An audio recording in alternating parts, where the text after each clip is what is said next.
Hi. So today I would like to talk about surrender and letting go and why it's so important not only for you to create the life that you actually want, but also for your well-being. So let's get into it. So whenever we have any material desires, when we think about these desires so often, we end up actually pushing them away. And why is that? So there's a concept of what's called excess potentials. These excess potentials are essentially created by the universe to balance out energies at the end of the day. These energies that are created by us. And how are we creating them? By putting so much of emphasis on the desire that we want, because we're actually thinking about how badly we want them. And because we want them so badly, we always think about the lack of them. This is obviously done on an unconscious level that we are not aware of. And because these things are on an unconscious level, we're not aware of them consciously. And as a result, we keep on repeating the same cycles of what we want and we never get.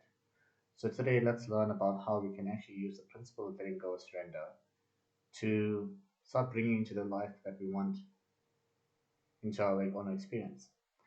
So let's get into understanding a bit more about how letting go actually works in this universe. So whenever we think something, we automatically start creating it. But when we create them, because we've been programmed to believe of the difficulty of receiving these kind of material things that we want, such as money, we automatically create resistance in terms of receiving them. For example, $1 million is very hard to receive nowadays. So we automatically think that it's actually hard. So whenever we say that we want $1 million, we end up actually saying that, but it's hard to actually get it. So we actually end up pushing it away and creating resistance towards it. And yet it is actually completely perfectly valid for us to actually experience that. So this is what's called excess potentials, and I think these excess potentials that are created by the universe are there to balance out our thought processes. For example, when we want something, we create the resistance for it, and now the universe has to automatically balance it out. So to give you an example of this here, it's a bit of an abstract kind of concept, but this actually relates to a concept we call transfer. So transferring is essentially the excess potentials balancing out again, but this is more of a quantum mechanical principle. But let's even think about it in the sense of you picking up a pen from the table. So the natural state for the pen is actually to be on the floor or where it's at its lowest potential. Likewise, in this situation over here, in our real life, the kind of same principle exists where the universe wants to actually choose a path of least resistance. So when we build up resistance or the lack of the desire that we actually want to, the universe has no choice but not to give it to us because we've created those excess potentials. So when we're not thinking about the ideal desire or outcome, we automatically allow the universe to give us the desire that we want to through the path of resistance.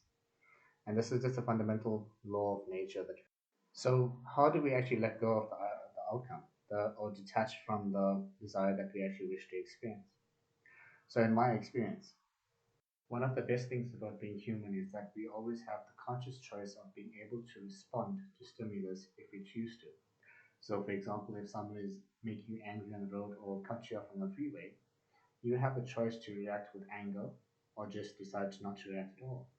And this is essentially the fundamental way of actually how letting go actually works, is that you have to be able to understand in between this point of stimulus to reaction, we have a choice of how we are going to react to that stimulus. So likewise, whenever we have any situation in life, how do you actually react to the stimulus is actually very important. So when we are actually faced with these situations, we can choose to react in a positive way or a negative way. So I also want to talk about how to implement this in your daily life. So letting go actually goes more further than just understanding how to not react or react in a positive way to the stimulus, but also to be able to have intention of also letting go of things that don't serve us in our daily life. For example, limiting beliefs. So let's get into the other side of how letting go is so important. Nowadays, let's talk about diseases where people say are incurable. But scientists are now saying that these diseases are actually psychosomatic, meaning that they are essentially stored emotion within the body. Did you know that the body actually has so much of memory? Well, I think everyone does know in terms of genetics. But in terms of memory, when I speak of memory, each cell in the body has at least about 8 gigabytes of memory that can be stored in there. And there's about 8 trillion cells in the body. So that's a huge amount of memory that we are able to carry. So, for example, when we're children, let's take a situation where a child goes up to his father or mother and seeks attention, and the parent is actually busy and not chases the child away, but doesn't give the child attention. This, the subconscious can take in various ways. For example, the child is unworthy of love. And when someone grows up with this emotion of unworthiness, it can manifest into different sicknesses, for example, cancer. So it is important to understand that letting go actually extends into even your well being with your health and your mental state of mind. So whenever we grow up, for example, with the belief that we are unworthy, this affects us in every aspect of our life, whether it be a job, relationships, even the finances that we actually want to experience, because if we feel unworthy of it, it will never come. So by starting off a simple process every day of just saying every morning, wake up and say, I want to let go of everything that is not serving me and my ultimate purpose is the best way to do it. And the more you start doing this, you'll notice something actually happen within you.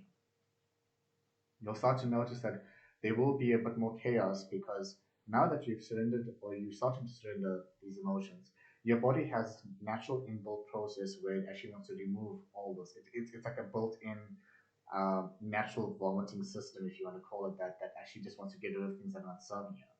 So the way we actually do this is just to realize that when we're experiencing these emotions that come up to the surface that make us feel sad or feel unworthy or anything like that, to acknowledge it and to go into the feeling. And when you can go into this feeling, you most likely will feel overwhelmed. But in that moment in time, do not react to it, just feel it. And when you feel this emotion, keep on feeling it and keep on feeling it and keep on feeling it. But most importantly, always breathe while you're doing this. And when you breathe in deep and exhale slowly, keep on doing this while the feeling is there. Continuously do this. Acknowledge the feeling and keep on pushing. And then allow it, allow it, allow it. And sometimes you might actually feel a memory of the past that actually hurt you unknowingly just come to the surface. You might cry. But just keep on going through this and keep on feeling and keep on feeling. And within 5 to 10 minutes, or maybe more, with this act, you will see that it will actually dissipate and you'll feel very, very good.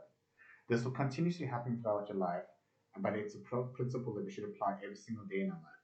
Because the more we actually apply this, the more we get to the ultimate goal of self realization. And this is where everyone is actually trying to get, unknowingly or knowingly. So I think it's a very powerful process to actually implement it every single day.